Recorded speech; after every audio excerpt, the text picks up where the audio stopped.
Hello friends. तर आजच्या लेक्चरला आपण जो टॉपिक बघतोय तो असेल पोलरायझेशन ऑफ लाईट. आता आपण लास्ट लेक्चरला बघितलं रिफ्लेक्शन ऑफ लाईट, बरोबर. नंतर second property refraction of light, बरोबर. आता रिफ्लेक्शन ऑफ लाईट आणि रिफ्रॅक्शन ऑफ लाईट या काय, these are properties of light. These are properties of light. Similarly polarization of light is also a property or phenomena of light. हा लाईटचा गुणधर्म आहे, बरोबर. आणि तुमच्या बुकमध्ये हा जो कन्सेप्ट आहे हा थोडा कॉम्प्लिकेटेड दिलेला आहे, बरोबर. आपण त्याला आपल्या वेने किंवा एकदम सिंपल वेने आपण स्टडी करणार आहोत, बरोबर. बुकची लँग्वेज जी थोडीशी हार्ड आहे, आपण थोडं सिंपल लँग्वेजमध्ये ही प्रॉपर्टी जी ते आपण स्टडी करणार आहे. आता बघा, first point polarisation of light. आता हा जो वर्ड आहे पोलरायझेशन, याचं मिनिंग काय ते पहिले समजून घ्या. What is the meaning of polarisation? It is nothing but restriction, ज्याला आपण बंधन म्हणतो. रिस्ट्रिक्शन अप्लाय करणे, बरोबर. Restriction or constraint. What is the meaning of word polarization? Restriction or constraint apply करणे. एखाद्या गोष्टीवर रिस्ट्रिक्शन किंवा कन्स्ट्रेंट किंवा बंधन किंवा कंपल्शन अप्लाय करणे. This type of property is called as polarisation, बरोबर. आता बघा, आपण चॅप्टर स्टडी करतोय वेव्ह ऑप्टिक्स, बरोबर. आणि ह्या वेव्ह ऑप्टिक्स चॅप्टरच्या अंडर आपण लाईट बद्दल स्टडी करतोय, बरोबर. तर आपण लाईटवर रिस्ट्रिक्शन अप्लाय करू शकतो, बरोबर. किंवा आपण लाईटवर कन्स्ट्रेंट अप्लाय करू शकतो. मग आपण जर लाईटवर रिस्ट्रिक्शन अप्लाय केलं किंवा कन्स्ट्रेंट अप्लाय केला, so we can say that आपण त्या लाईटला पोलराइज केलं. आपण त्या लाईटला काय केलं? पोलराइज केलं.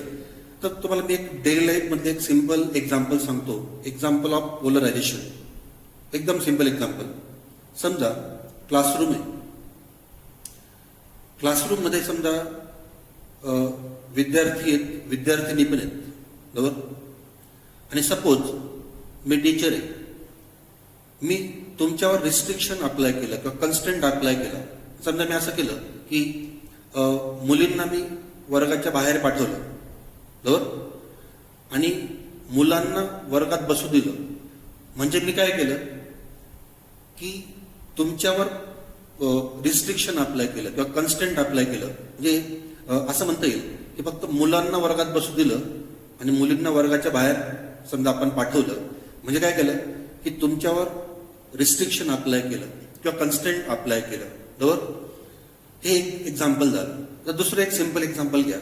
सपोज तुम्ही एखाद्या थिएटरमध्ये गेले पिक्चर बघायला, तर तिथे पण तो जो बाहेर व्यक्ती उभा असतो तो आपल्यावर रिस्ट्रिक्शन अप्लाय करतो. जर तिकीट असेल तरच मध्ये यायचं, जर तिकीट नसेल तर तो तुम्हाला मध्ये घेणार नाही. म्हणजेच काय की तो जे कस्टमर आहे त्यांच्यावर रिस्ट्रिक्शन अप्लाय करतो किंवा कन्स्ट्रेंट अप्लाय करतो. हे दुसरं एक्झाम्पल. तिसरं सिंपल एक्झाम्पल काय असेल? समजा आपण गॉगलचं एक्झाम्पल घेतलं. आपण समर किंवा उन्हाळ्यात गॉगल वापरतो. मग गॉगल काय करतो? लाईटवर रिस्ट्रिक्शन अप्लाय करतो, बरोबर. गॉगल लाईटवर रिस्ट्रिक्शन अप्लाय करतो. समजा गॉगलवर 100% लाईट जर पडला, फॉर एक्झाम्पल गॉगलवर 100% लाईट पडला आणि समजा फक्त 30% लाईट आपल्या डोळ्यात गेला, तर 70% लाईट गॉगल काय करतो? रिस्ट्रिक्ट करतो किंवा कन्स्ट्रेंट करतो. So this is restriction on light किंवा this is a constraint on light. So this property is called as काय? पोलरायझेशन. मी तुम्हाला 2-3 सिंपल एक्झाम्पल दिले आपल्या डेली लाईफ मधले की what is the meaning of restriction, what is the meaning of constraint किंवा what is the meaning of polarization. तुम्ही फक्त एवढं लक्षात ठेवा, पोलराइज करणे म्हणजे लाईटला रिस्ट्रिक्ट करणे, लाईटवर रिस्ट्रिक्शन अप्लाय करणे. आणि गॉगलचं एक्झाम्पल लक्षात ठेवायचं. गॉगल काय करतो? लाईटवर रिस्ट्रिक्शन अप्लाय करतो. काही पर्सेंट लाईट आपल्या आईजमध्ये जातो आणि रिमेनिंग लाईट जो आहे गॉगल त्याला रिस्ट्रिक्ट करतो किंवा ब्लॉक करतो किंवा थांबवतो. So this is called as polarisation. बरोबर? द पोलरायझेशन ऑफ लाईट म्हणजे काय? जर आपण इन शॉर्ट जर डिफाईन करण्याचा प्रयत्न केला, what is mean by polarisation? So restriction on light waves, restriction on light waves is called as polarisation. बरोबर? जर तुम्ही लाईट रिस्ट्रिक्ट केला, तुम्ही लाईटला पोलराइज केलं. बरोबर? तर हे general discussion about the word polarisation. आता पहा, पुढचा पार्ट नीट पाहता. आता तुम्हाला माहिती आहे सोर्स. आपण सोर्स कोणताही घ्या.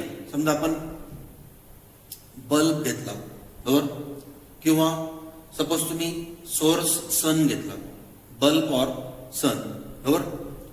सोर्स इमिट्स काय? लाईट. सोर्स इमिट्स काय? लाईट. आता पहा, आपण मागच्या लेक्चर्स मध्ये बघितलंय, according to Maxwell light travels in the form of काय? Light travels in the form of electromagnetic wave. Light travels in the form of काय? Electromagnetic wave. So what is the meaning of word electro? Electro म्हणजे electric field. And what is the meaning of magnetic field? म्हणजे according to Maxwell light contains two types of fields. One is काय? Electric field and other is काय? Magnetic field. दोघांचं combination आहे. Electric plus magnetic, दोघी फील्डचं combination म्हणजे काय असेल मग? Electromagnetic wave. So this is explain by Maxwell. आता पहा, पुढचा पार्ट पण तुम्हाला 11th झालेला आहे. आता पहा, x axis, y axis and z axis. बरोबर? आता पहा, एक्स ॲक्सिस काय असेल? Direction of propagation. मिनिंग काय? एक्स डायरेक्शनला लाईट वेव्ह ट्रॅव्हल होते. लाईट इज ट्रॅव्हलिंग अलॉंग काय? X axis. So x is called as काय?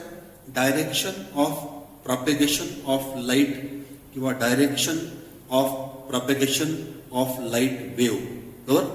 आता पहा, वाय ॲक्सिसला काय असेल? वायला कोणतं फील्ड आहे? इलेक्ट्रिक फील्ड आहे. अलॉंग वाय काय? इलेक्ट्रिक फील्ड आहे. इलेक्ट्रिक फील्ड म्हणा किंवा इलेक्ट्रिक फील्ड वेक्टर म्हटलं तरी पण चालेल. बरोबर? आणि तुम्हाला माहिती आहे इलेक्ट्रिक फील्ड वेक्टर कोणता आहे? आपण 11th बघितलंय. Vector E is called as electric field vector. त्याला पण इलेक्ट्रिक इंटेन्सिटी म्हटलंय 11th. चॅप्टर कोणता असेल? इलेक्ट्रोस्टॅटिक्स. वेक्टर ई काय असेल? Electric field intensity. It is also called as electric field vector which is along Y axis. बरोबर? नंतर along Z axis काय असेल? Magnetic field vector. बरोबर? हा पण वेक्टर आपण 11th बघितलाय. हा कोणता वेक्टर असतो? हा वेक्टर असतो वेक्टर बी. वेक्टर बी. बरोबर? याला आपण काय म्हटलं 11th? मॅग्नेटिक इंडक्शन वेक्टर किंवा मॅग्नेटिक इंडक्शन. हे सिंपल आहे. अलॉंग एक्स ॲक्सिस काय असेल? Direction of propagation of wave. म्हणजे या डायरेक्शनला वेव्ह जी ती चाललेली आहे. बरोबर? नंतर अलॉंग वाय काय असेल? इलेक्ट्रिक फील्ड वेक्टर किंवा वेक्टर ई. अलॉंग झेड काय असेल? मॅग्नेटिक फील्ड वेक्टर किंवा वेक्टर बी असेल. बरोबर? आता पहा, आता काही बुक्स मध्ये असं म्हटलंय की all the properties of light are explain by electric vector. Electric vector हा लाईटच्या सर्व प्रॉपर्टीज एक्सप्लेन करतो. बरोबर? आपल्याला काय स्टडी करायचंय? पोलरायझेशन ऑफ लाईट आपल्याला स्टडी करायचंय बाय युजिंग काय? दिस इलेक्ट्रिक वेक्टर और बाय युजिंग काय? दिस इलेक्ट्रिक फील्ड वेक्टर. ठीक आहे? इथे बघा, हा जो इलेक्ट्रिक फील्ड वेक्टर आहे हा अलॉंग वाय ॲक्सिस आहे. असंही असेल की हा इलेक्ट्रिक फील्ड वेक्टर जो आहे हा वाय झेड प्लेन मध्ये असेल.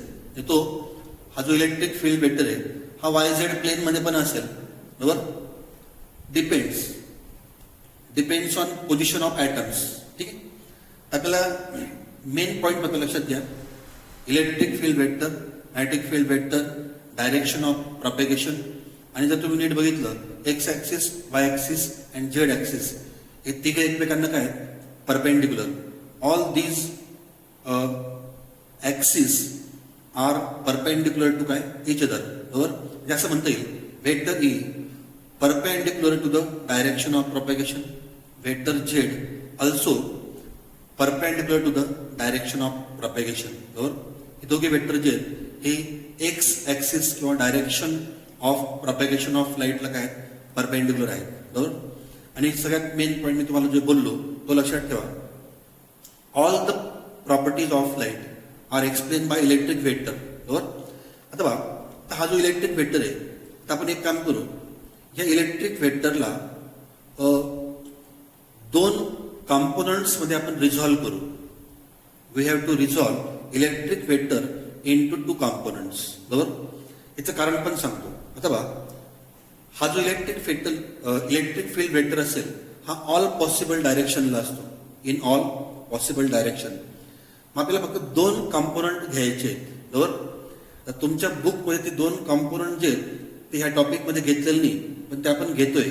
नीट समजून घ्या, कारण पुढच्या टॉपिकमध्ये ते कॉम्पोनंट्स लागणार आहेत. त्यांनी काय केलंय की ते कॉम्पोनंट्स आधीच्या टॉपिकमध्ये नाही टाकले. जर ते नाही सांगितले तर तुम्हाला नेक्स्ट टॉपिक कळणार नाही. नेक्स्ट टॉपिक असेल ब्रिस्टर्स लॉ. तर बुकमध्ये जे ती प्रॉपर अरेंजमेंट नाही, सिक्वेन्शियल नाही, तर आपण जे ते प्रॉपर वेने घेतोय. मी सगळे पॉईंट्स तुम्हाला ह्याच लेक्चरमध्ये क्लिअर करून टाकेल, जे पुढच्या लेक्चरला ते परत सांगायची गरज नाही पडणार. बघा, आता आपण काय म्हटलं, इलेक्ट्रिक फील्ड वेक्टरला आपल्याला 2 कॉम्पोनंट्स मध्ये रिझॉल्व्ह करायचंय. तर बघा, एक कॉम्पोनंट असेल, इथे मी दोघे कॉम्पोनंट दाखवतो. हा एक कॉम्पोनंट असेल एरो, डबल हेडेड एरो, बरोबर. याला 2 हेड आहेत. डबल हेडेड एरो हा एक कॉम्पोनंट घ्यायचा, आणि सेकंड कॉम्पोनंट जो आहे तो घ्यायचा डॉट, फक्त डॉट घ्यायचा. आणि आता पुढचा पॉईंट तुम्हाला माहितीच आहे. आता बघा, इथे हा असेल x axis direction of propagation of wave, बरोबर. इथे पण जर तुम्ही बघितलं तर ही असेल एक्स ऍक्सिस डायरेक्शन ऑफ काय प्रॉपेगेशन ऑफ वेव्ह. तर बा, हा एक कॉम्पोनंट आहे डबल हेडेड एरो, आणि सेकंड कॉम्पोनंट डॉट आहे. हा जो सेकंड कॉम्पोनंट आहे याला डॉट म्हणता येईल, आणि हा काय असेल डबल हेडेड एरो. ठीक आहे.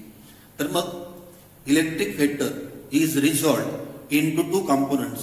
One is double headed arrow and second is dot, बरोबर. आता बघा, जर तुम्ही प्रॅक्टिकली बघितलं तर बघा, तुम्ही इथे प्रॅक्टिकली बघा, समजा हा असेल एक्स ऍक्सिस, बरोबर, डायरेक्शन ऑफ प्रॉपेगेशन. हा जो एरो असेल ना, हा एरो असा आहे या वेळेने, बरोबर. हा एरो असेल, तर हा जो एरो असेल ना, हा एरो या डायरेक्शन ऑफ प्रॉपेगेशनला काय परपेंडिक्युलर आहे, बरोबर. कसं आपण इथे दाखवतो मी, इकडे बघा, हा एरो आहे parallel to the plane of paper म्हणा, मी इथे बोर्ड म्हणतो. एरो काय असेल, arrow is parallel to the plane of paper किंवा प्लेन ऑफ द बोर्ड. हा पॅरलल आहे, बरोबर. आणि जर डॉट बघितला, डॉट असा आहे. डॉट बोर्डला कसा आहे किंवा पेपरच्या प्लेनला डॉट कसा आहे perpendicular. Dot is perpendicular to the plane of the paper किंवा perpendicular to the plane of the board.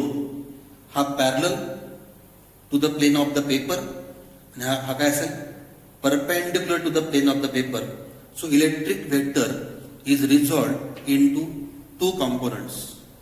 One is parallel to the plane of the paper and other is perpendicular to the plane of the paper, बरोबर. हा point सगळ्यात महत्वाचा आहे.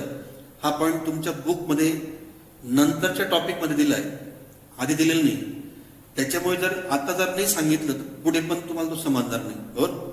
मग arrow आणि dot नीट समजून घ्या, बरोबर. Arrow and dot are components of electric field vector.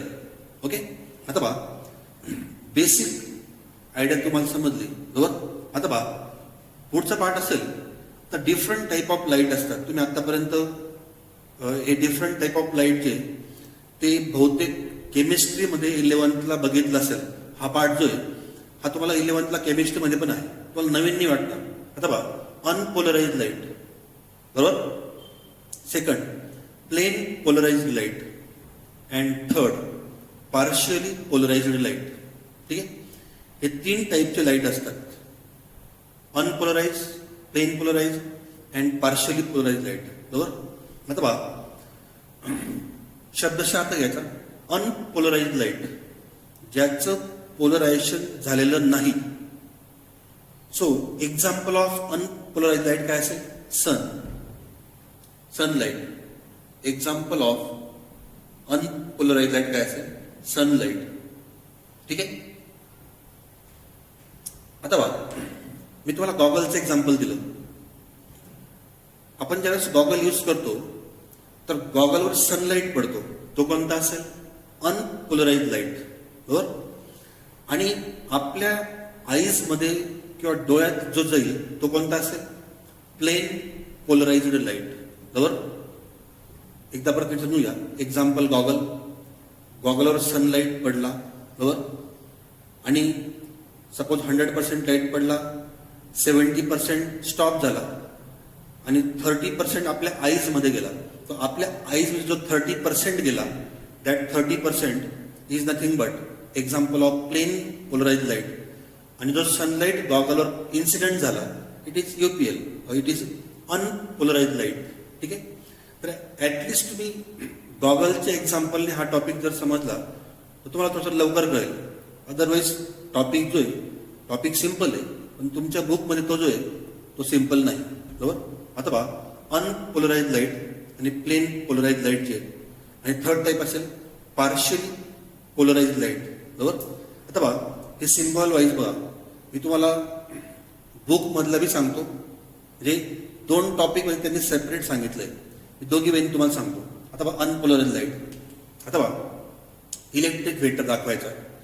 Electric व्हेक्टरचे व्हायब्रेशन दाखवायचे. व्हायब्रेशन्स ऑफ इलेक्ट्रिक व्हेक्टर बघा इथे बघा, हे असतील व्हायब्रेशन्स ऑफ इलेक्ट्रिक व्हेक्टर. हे सर्व इलेक्ट्रिक व्हेक्टर आहेत. Vibrations of electric vector in all possible directions. हे काय असेल? वेक्टर ई असतील सर.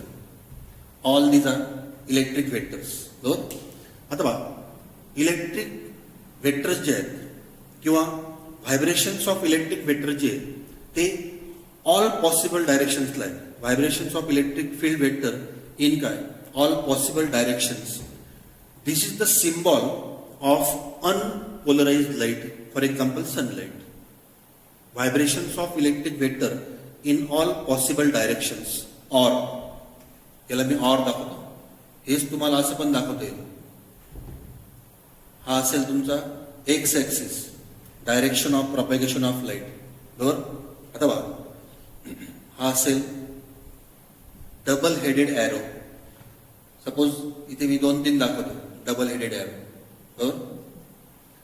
नंतर parallel to the plane of the paper, double headed arrow. Electric field वेक्टरचा कॉम्पोनंट. दुसरा कोणता असतो? डॉट. सेकंड कॉम्पोनंट काय असतो? डॉट असतो. हा इथे मी डॉट दाखवला. ठीक आहे. मग हे जे डॉट आहेत हा इलेक्ट्रिक फील्ड वेक्टरचा सेकंड कॉम्पोनंट बरोबर. हा जो डॉट वेक्टर आहे हा पेपरच्या प्लेनला कसा आहे? परपेंडिक्युलर. हा पॅरलल, हा परपेंडिक्युलर बरोबर. So this is symbol of काय? Unpolarize light. This symbol of काय? Unpolarize light. आता बघा पुढचा असेल प्लेन पोलराइज लाईट.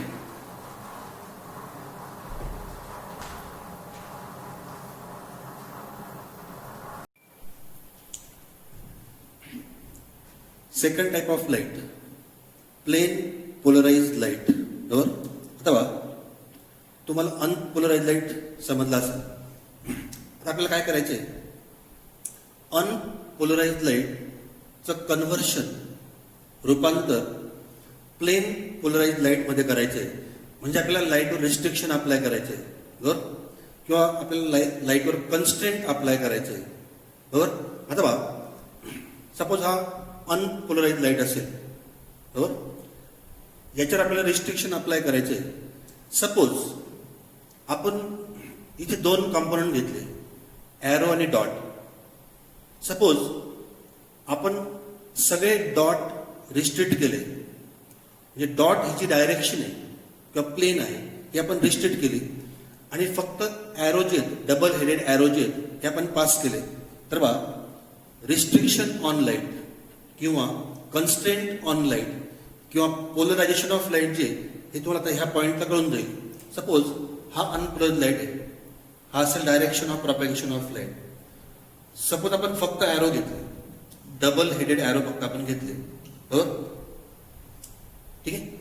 इथे आपण डॉट जे आहेत, इथे आपण डॉटला रिस्ट्रिक्ट केलं, डॉटला आपण कन्स्ट्रेंट केलं, डॉटला आपण स्टॉप केलं किंवा डॉटला आपण ब्लॉक केलेलं आहे आणि फक्त डबल हेडेड ॲरो जे हे आपण ॲलो केले किंवा पास केले. So this is plane polarise light. म्हणजे आपण लाईटवर काय अप्लाय केलं, रिस्ट्रिक्शन अप्लाय केलं, फक्त ॲरो पास केले, डॉट स्टॉप केले.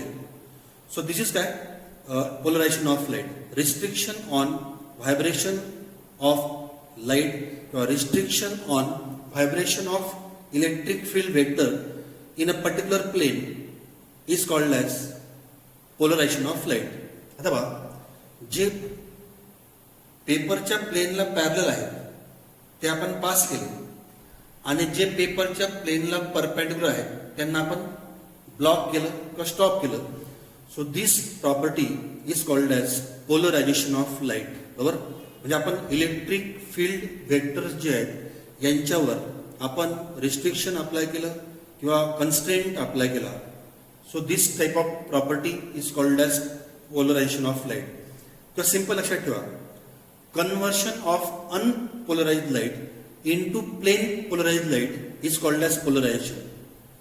अनपोलराइज्ड लाईटचं रूपांतर प्लेन पोलराइज्ड लाईट मध्ये करणे, this is nothing but polarisation.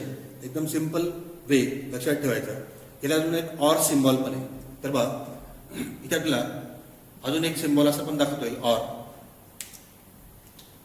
सगळे डबल हेडेड ॲरो स्टॉप करा किंवा रिस्ट्रिक्ट करा आणि डॉट पास करा. आता बघा, direction of propagation along x axis, ठीक आहे. आता बघा, ॲरो स्टॉप करतो, फक्त डॉट पाठवले, ओनली डॉट्स, बरोबर. हे ओनली डॉट्स पाठवले. आता हे काय असेल, ॲरो आपण स्टॉप केले किंवा रिस्ट्रिक्ट केले, डॉट आपण पास केले. This is nothing but restriction on light किंवा कन्स्ट्रेंट ऑन लाईट, पोलरायझेशन. तर मी मध्ये ऑर म्हटलंय. तर प्लेन पोलराइज लाईट जे त्याचे सिम्बॉल दोन वेने आहेत, ओनली ॲरो किंवा ओनली डॉट, बरोबर. आता 3 नंबरचा टाईप अजून पार्शियली पोलराइज लाईट. हा तुम्हाला नेक्स्ट टॉपिक मध्ये लागेल, इथे गरज नाही. तर पार्शियली पोलराइज लाईट जे याचा मी सिम्बॉल दाखवतो, तुम्हाला सिम्बॉलवरनं कळून जाईल. तर बघा, डायरेक्शन ऑफ प्रॉपॅगेशन एक्स ॲक्सिस. इथे पहा, इक्वल ॲरो आणि इक्वल डॉट आहेत. जेवढे ॲरो आहेत तेवढे डॉट आहेत. इथे पार्शियली म्हणजे मिक्स होऊन जातो. आता पहा, असं म्हणता येईल, समजा आपण इथे हे 3 ॲरो दाखवले, बरोबर, आणि समजा मध्ये एखादा डॉट पण मिक्स झाला, बरोबर, एखादा डॉट पण मध्ये मिक्स झाला. So this is partially polarise light. म्हणजे ॲरो आणि डॉट इक्वल नाही, अनइक्वल आहे. If arrow and dot are equal it is unpolarise light. आणि जर ॲरो आणि डॉट जर अनइक्वल असतील तर पार्शियली पोलराइज लाईट आणि प्लेन पोलराइज लाईट तुम्हाला फळावर दिसतं जे ओनली ॲरो किंवा ओनली डॉट्स. तर पोलरायझेशन ऑफ लाईट जे ते तुम्ही ह्या टॉपिकमध्ये नीट समजून घ्या, कारण पुढच्या टॉपिकमध्ये परत ते आपल्याला अजून अप्लाय करायचे ब्रिस्टर्स लॉमध्ये, ठीक आहे. तर तुमच्या बुकमध्ये थोडं कॉम्प्लिकेटेड लँग्वेज आहे, बरोबर. मी इथे एकदम सिम्पल लँग्वेजमध्ये तुम्हाला पोलरायझेशन ऑफ लाईट जे ते एक्सप्लेन केलेलं आहे. हे नीट समजून घ्या, तर तुम्हाला नेक्स्ट टॉपिक जो आहे तो पण कळणार आहे. आता पुढच्या टॉपिकमध्ये आपण काय करणार आहे की नेमकं लाईटचं पोलरायझेशन कसं करायचं त्याचं मी तुम्हाला एक मेथड सांगितली, गॉगल, बरोबर. तर असे अजून दुसरे पण मेथड्स आहेत. By that method we can produce polarization of light. ते आपण नंतरच्या लेक्चरला आपण डिस्कस करू. आजच्या लेक्चरला फक्त what is mean by polarization, different types of light, नंतर electromagnetic wave, electric field vector, त्याचे 2 components and different types of light. एवढं फक्त आजच्या लेक्चरला समजून घ्या. हे जर तुम्हाला नीट समजलं तर तुम्हाला पुढचा टॉपिक पण जो आहे ब्रिस्टल्सला तो पण तुम्हाला नीट समजेल. Okay, thanks. नेक्स्ट लेक्चरला आपण बघू.